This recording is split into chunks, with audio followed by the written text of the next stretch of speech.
Hare Krishna. How do we know that karma is for real?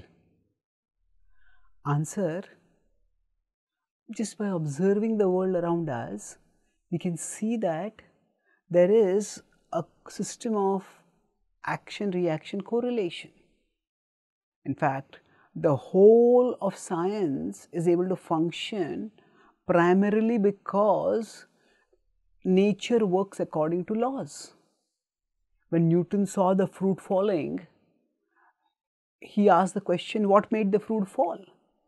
And that he came up with the theory of gravity as an answer to that question testifies to his brilliance. At the same time, the very fact that he asked that question points to a presumption.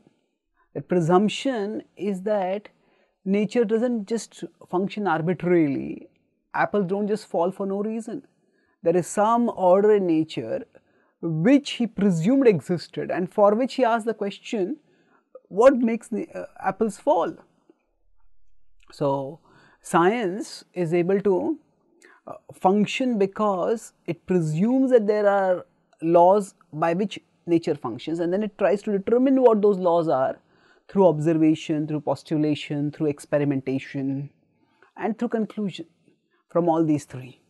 So, even in our day-to-day life, we do see action-reaction correlation. If we put our hand in fire, our hand burns. If we see somebody, a friend coming to our place with a burnt hand, we'll ask, what did you do? What happened? Means that the hand doesn't just, a scar won't appear on the hand by chance. It must have had a cause. If somebody gets a stomach upset, the doctor asks, what did you have for dinner yesterday night?